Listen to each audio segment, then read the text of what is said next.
કે દિવાળી ને દેવ દિવાળી આ બે આપણા પહેલા પરબ હોય.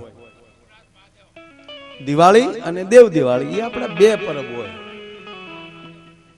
દિવાળી 30 તારીખે હતી, દેવ દિવાળી 11 તારીખે. બેની મધ્યની તિથિ કઈ થાય? આઠમ. એનું નામ આવ્યું મોદી વાળી. 8 તારીખે જે મોદી વાળી આવી, હું સાહેબ ગામડામાં કાળા ધન નીકળ્યા છે કે દુનિયું બાયું તે તમને આમાં બીડીયું જેવું આમાં પપડીયું વાળીને 1000 નોટું હાસવીને બેઠી છે ને એ કાઢીને બેઠા. અમારી પાસે 10,000 પીડ્યા કાઢો. એ જે કાળું ધન જે નીકળ્યું છે બાબુ, ઓહો હો હો.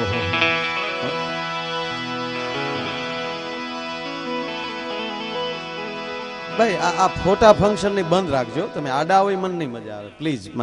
મારી રિક્વેસ્ટ એક પ્રાર્થના.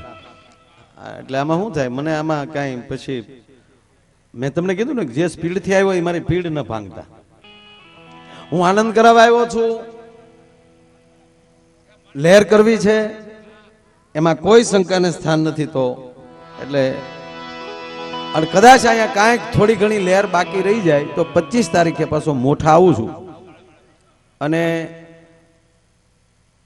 મોઠામાં આ વખતે હું ફોટા પાડતો જાય કે અમુક ને ક્યાં ક્યાં બેહાડવા એ વ્યવસ્થા કરજો. નહીતર હું અમુકને ફાળી તો પાછો ગાડીમાં ગડીને વયો જાય. કારણ કે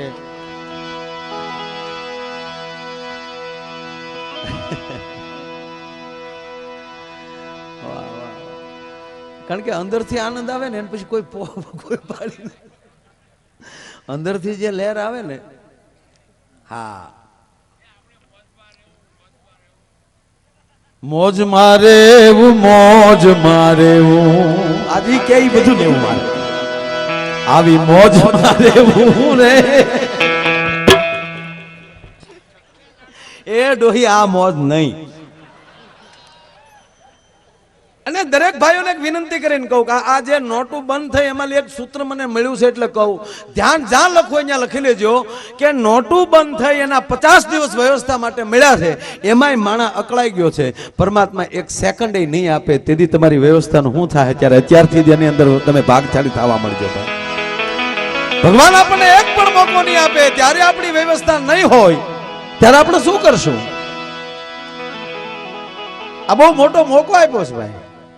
ભગવાન આપણને એક દી બોલાવવાનો. અને ત્રીજી વસ્તુ કે જે વસ્તુ સાહેબ જેમાલી બને છે પૂજાભાઈ, જે વસ્તુ બાપુ જેમાલી બને છે એ એકવાર એમાં એને જવું જ પડે. દાખલા તરીકે આ શરીર છે એ આ માટીમાંથી બન્યું છે, તો રામભાઈ એકવાર આ માટીમાં ભેળવવાનું છે. અને આ નોટું છે એ કાગળમાલી બની છે. બધાની આયુષ્ય જ હોય છે સાહેબ. એક દી એને કાગળ થઈ જ જવું પડે છે. 1000ની નોટું કાલ હતી, આજ કાગળ થઈ ગઈ. આ ઝીણા ઝીણા સૂત્રો જીવનમાં લીધા જેવા છે ભાઈ. હમણાં તો એક રીતસરનો એક ભાઈ મારી પાસે રોવા મળ્યો. મેં કીધું કાં ભાઈ કેમ રો? મને કે ભૂલું થઈ ગયું ભાઈ. મેં કીધું કાં? મને કે મોદી સાહેબ એમ કહેતા હતા ખાતો નથી ને ખાવા દેતો નથી. એ તો સાંભળ્યું હતું પણ આ વસ્તુ બોલ્યા નહોતા ને કર્યું. મેં કીધું હું? મને કે એને કોઈ દી નહોતું કીધું ખાધેલું ઓકાવી એમ. આ ગામો ગાય એને ઓબકા કરાવ્યા ભાઈ, ગામો ગાય ઓબકા રોવા મળ્યો રીતસર મારા ખરેખર. અને માણસ છે ભાઈ, ભાંગી જતા વાર ન લાગે. અરે અને હું તો આપને કહું કે આ મંદિરે હું માગવું ને એ જોઈ લેજો. હમણાં તો એક જણો ગણપતિના મંદિરે જઈને કીધું, હે ગણપતિ દાદા રીધી સીધી આપજો. ડોહી બે એની ઘરવાળી છે, બોલો ભાંગી નાખશે, હોઠમાં લઈને ફગાવશે. અને પડશો છે રાજપટના ખાળે. નહીં ગણપતિ પાસે રીધી સીધી મગાય, બે એની ઘરવાળી છે. અને ત્રીજી વાત, ભગવાન પાસે કોઈ દી કઈ માગતા નહીં. ભગવાન પાસે કાંઈ માગવાની જરૂર નથી. એને લાયક બની જાઓ. હમણાં અમે દિવાળીને વળતેથી બેસતા વર્ષને દીજ પૂંજી બાપુ પાસે, મોરારી બાપુ પાસે બાપુ અમે બેઠા ને એને બહુ સારી વાત કરી કે લાંબો હાથ કરવો ને એ એક આત્મહત્યા છે. પણ એવી લાયકાત મેળવી ગયો કે લાંબો હાથ ન કરવો પડે, સમાજને આપવું પડે છે સાહેબ. એ પરમાત્માની કૃપા હોય તો થાય. હા, બાકી કાંઈ બધું આપણે શીખી જ જવું ને બધું બની જ જવું એ જરૂરી નથી. એક જણો રોડ ઉપર ઉભેલો ને એમાં ફોરેનર નીકળ્યો સાયકલ લઈને. યાત્રા નીકળે ને સાયકલ લઈને ભૂરીઓ, અને એમાં આપણો ભાઈ એક ઉભેલામ પડ્યો આમ ટેકાણ, hello mister how are you? બોલો કે હાર્યું બાર્યું નહીં, ધાર્યું હે.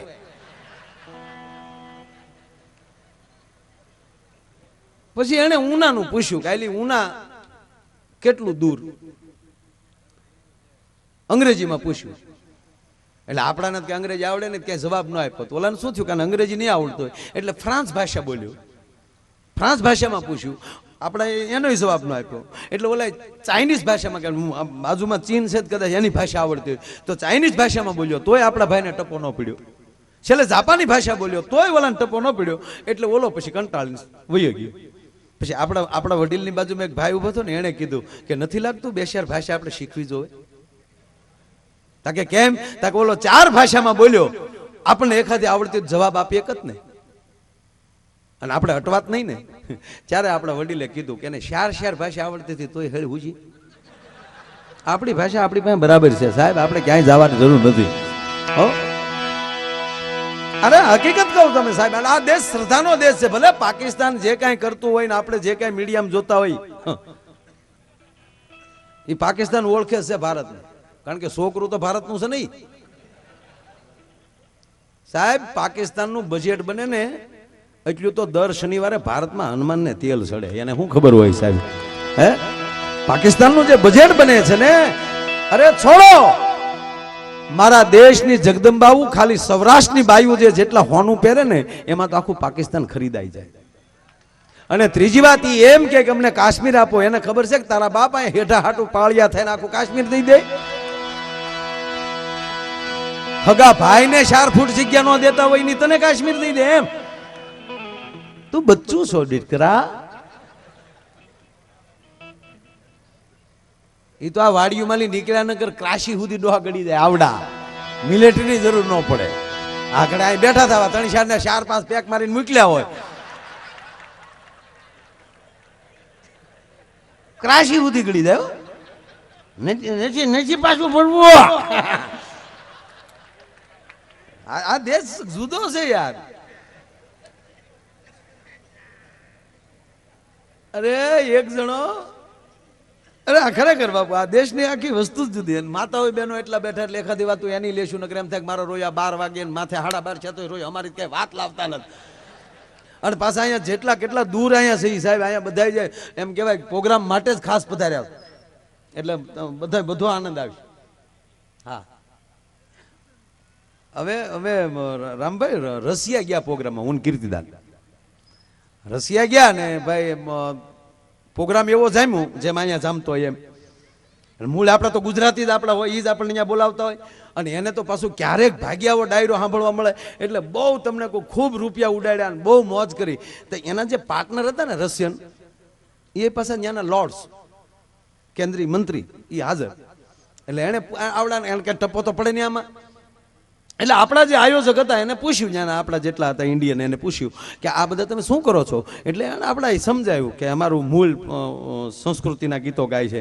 અને કીર્તિદાને ભારત માતાના ગીત ગાયેલા, મેરે દેશ કી ધરતી સોના ઉજલે જે કાંઈ ઉજલે.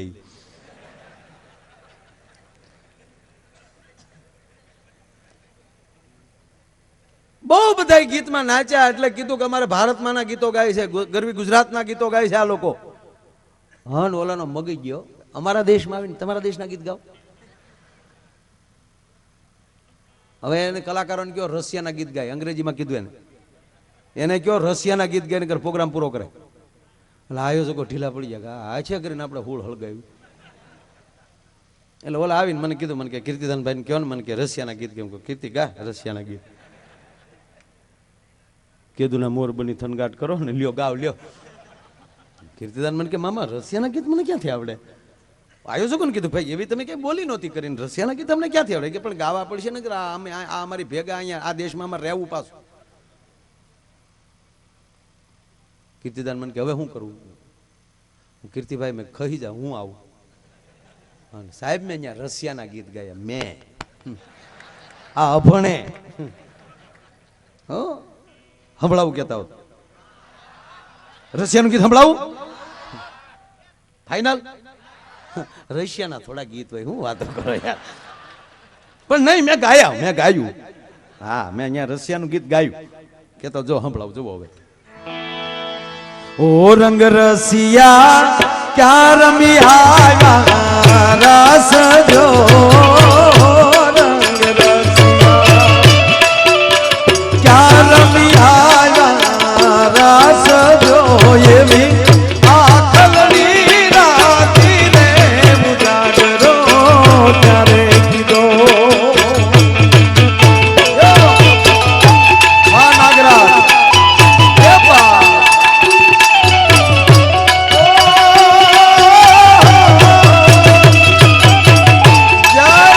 દાદા હા બાબુ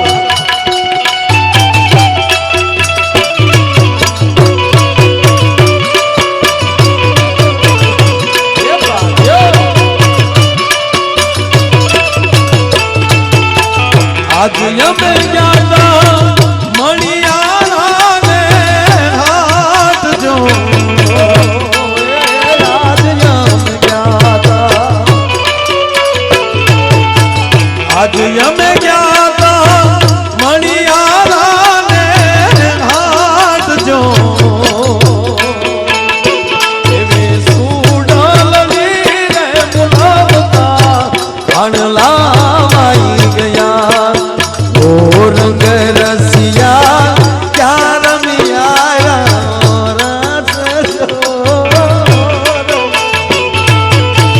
ઓ રંગ રસિયા ક્યાં રમી આયા રાસ જો ઓ રંગ રસિયા ઓ રંગ રસિયા ઓ રંગ અન ભાઈ મારું હાલ્યું 10 વાર બોલ્યો હો રંગ રસિયા ઓલો રાજીના રેડ થઈ ગયો ઓકે રસિયા રાસ રમ્યા આવ્યા ઓકે ઓકે પણ અમારી પૂજાભાઈ કઠણાઈ પાછી વધી ને એટલે પછી હજી બીજું ગાવ એને શું કે અંગ્રેજીમાં નો ઇટ ઇઝ રોંગ એનું બીજી વાર ગાવ હોય તો વન્સ મોર કહેવાય પ્લીઝ નેક્સ્ટ વન હજી બીજું ગાવ અને મેં બીજું ઉપાડ્યો હેલે જો રસિયા રે રૂમાલ મારો રંગદાર છે હેલે જો રસિયા રે રૂમાલ મારો રંગદાર છે એ રંગદાર છે રે કેવો સમકદાર છે એ રંગદાર છે કેવો સમકદાર છે હો લેજો રસિયા રે રૂમાલ મારો રંગદાર છે લેજો રસિયા રે રૂમાલ મારો રંગદાર છે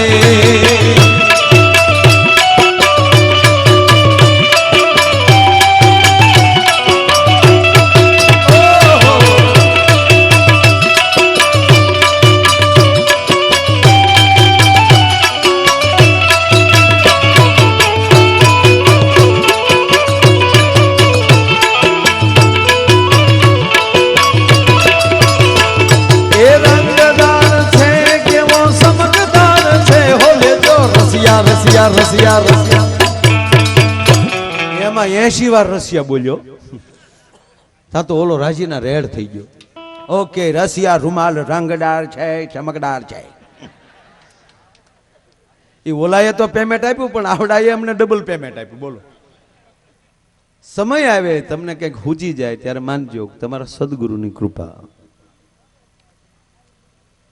બાકી હમણાં એક ભાઈના બેન એના પત્ની પિયર ગયા ને ભાઈ ન્યાલી પછી પિયર થયા ને એના પતિને ફોન કર્યો હવે તો મોબાઈલ થઈ ગયા એટલે એની પત્નીએ કીધું ક્યાં સુવા દો ક્યાં જવું તારી વગેરેનું ઘરે ને ઘરે બેઠા હાવ કાંઈ ગમતું નથી ને વહેલા રોયાવો તો સારું ભાગે છોકરા ને બોકરા ને બધા હવે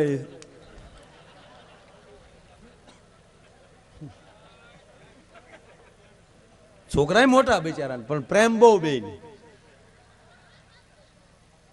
આવું 5 દી આલ્યું ભાઈ રોજ ફોન કરે બેન ક્યાં છો કે ઘરે ક્યાં જવું આમાં ઘરે થવું ઘરે છો કે હા તો મિક્સર ચાલુ કરો લ્યો ઓલો ઘરે હતો એટલે રસોડામાં જઈને મિક્સર ચાલુ કર્યું ઘર દિન ફોનમાં સંભળાયું બોલે કે ઓકે આવું 5 દી મિક્સર સંભળાયું રોજ બેન પૂછે ક્યાં છો ઘરે મિક્સર ચાલુ કરો એટલે ઓલો મિક્સર ચાલુ કરે 6 દિવસે બેન પહોંચીતા બપોર આવી ગયા ભાઈ ઘીરે નહીં.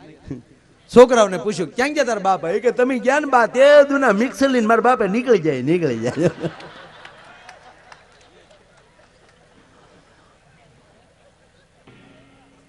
હકીકત. કારણ કે બાળક ભગવાન છે. બાળકની સાથે કોઈ દિવસ કોઈ વસ્તુ ન કરતા. એક પ્લીઝ જ્યાં લખો ને બીજું લખજો મારા બાપ. કદાચ આપણે પરિવારમાં મન દુખ હોય, ભાઈ ભાઈ કદાચ ન બોલતા, આવી ઘટના તો ઘટવી જ ન જોવે હવે આ 21મી સદી. પણ માની લ્યો કે કાંઈ કારણોસર બે ભાઈઓ નથી બોલતા, પણ નાના બાળકો હોય ને તો બે ભાઈઓના બાળકને રમવા દેજો ભેગા. એવું લાગે તો કહેજો જા મોટા બાપાને ઘરે રમવા જા. મોટા બાપા નહીં કહેવાય જા કાકાને ઘરે રમવા જા બેટા. વેરના બી ન વાવતા. બાળક ભગવાન છે. તમે જે કહેશો ને ગ્રહણ કરી લેશે. અમારા ભાવનગરમાં આ બધી વાતો હું બોલી બાજુ નહીં જ કર્યો, આની નહીં કરું કાંઈ. ભાવનગરના બે પતિ પત્ની બેઠેલા. છોકરા સાહેબ જવાન થઈ ગયા, મતલબ જવાન મીન્સ કે 7મું 8મું ભણે એવા સમજણા. અને આપણે પુરુષ જાત તો ઉંમર થતી જ નથી. આપણે તો નથી. ઘણા ભાફલા બેઠા બેઠા ઓટલે બેઠા ને ન્યાલી કે આ કોના વહુ નીકળ્યા તારા? એ મોચ્યો આવ્યો હવે તો હેઠો બે.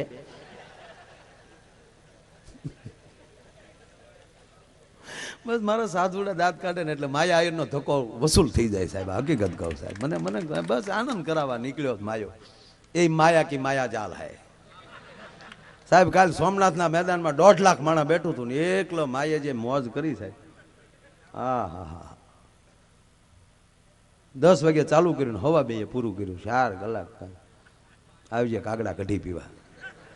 અને એવડી કૃપા છે સાહેબ. હું અભિમાન નથી કરતો. હું પણ ડાયરો ચાલુ થાય એટલે મેળાના ચકડોળ ફરતા બંધ થઈ જાય.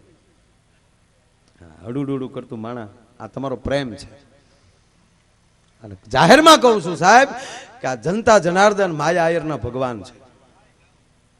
મારા એકના નહીં, જાહેર જીવનના તમામ વ્યક્તિનું કોઈ ભગવાન હોય ને તો એ તમે અમારા ભગવાન છો. કારણ કે મંદિરનો ભગવાન અમે જોયા છે, પણ એને અમારે આમાં દાંત નથી કાઢ્યા. તમે અમારે આમાં દાંત કાઢો છો. તમે રૂપિયાની ઘોર કરો છો. અને ભગવાન કીધું છે ને, ભગવાને જે વિરાટ રૂપના દર્શન કરાવ્યા અર્જુનને, તેનું વર્ણન એવું જ છે કે અનેક માથા, અનેક મોઢા, અનેક હાથ, અનેક ભુજાઓ. આ તમે મારા માટે વિરાટ રૂપ છો. મુખ્ય રૂપ અહીંયા આમાં બેઠા છે સાહેબ. આમાં કોઈ અગ્નિમુખ છે, કોઈ આમાં વિરાટ મુખ છે. કેટલી ભુજાઓ, કેટલી નજરો, કેટલી આંખો મારી સામે. આ પરમાત્માની કૃપાને બીજું શું કહેવાય? દરેક કલાકાર માટે, મારા એકલા માટે નથી કહેતો. એટલે બાળકે પણ એ ભગવાન. હમણાં એક જગ્યાએ પ્રોગ્રામમાં જતો હતો ને, એક ભાઈનો ફોન આવ્યો. મને કે માયાભાઈ અમારા ગામની બાજુમાં પ્રોગ્રામ છે આજે. મેં કીધું હા. નીકળી ગયા ઘરેથી? મેં કીધું હા ભાઈ. તો મને કે કામ કરજો ને, રસ્તામાં મારું ગામ આવે. તમે એ ગામ જોયું છે? મેં કીધું ના, એ રસ્તો નથી જોયો. મારું ગામ તો જોયું ને? મેં કીધું હા તમારું ગામ જોયું. બસ મને કે મારા ગામથી 12 કિલોમીટર થાય. એટલે તમે મારે ઘરે આવો, આપણે અહીંયા ચા પીએ. ચા પીને પછી હું તમારી સાથે આવું, એટલે તમારે રસ્તો ગોતવો ન પડે. Okay final. એની ઘરે અમે ચા પીધા. મને કે 5 મિનિટ બેહો એટલે મને કે હું ફ્રેશ થઈ આવું. એ ગયો બાથરૂમમાં. અને એનો છોકરો જે બેઠેલો સામે સોફે, પૂજાભાઈ એવી રીતે મારી સામે જોતો હતો છોકરો. આપણને એમ થાય કે મેનું હું ખરાબ કર્યું છે એમ. હા આમ બેઠેલો. મારા બાપાને લઈ જવાનું છો ને આજ? મેં કીધું હા. અમને નહીં. તું મને ઓળખ? ઓળખું ને, રોજ ટીવીમાં જોઉં. હમણાં મેં નવું ચાલુ કર્યું. જેના ઘરે જાવ ને અવળું છોકરું હોય ને, એ છોકરાને એ ઘરે આપણું કેટલું માન છે ને, એ છોકરાનું નામ પૂછો તો ખબર પડી. આપણે એમ કે ને છોકરા ઓળખશો મને, હું મારું નામ? તો ઘરમાં જે નામ લેતા હોય ને આપણું, આપણી ગેરહાજરીમાં, એ છોકરો બોલ છે. એ તો આપણે સાહિચાર કહેતા ઓહો આવો માયાભાઈ આવો. બાકી આપણે ગયા પછી એવું ન માનવું કે આપણે બધે જમાવટો હોય. અમુક ઘરે માયલો જ હોય. ઓલો માયો આયર કલાકાર હતો. હા અમુક છોકરાને કહું કોણ, શું નામ મારતા? માયો આયર.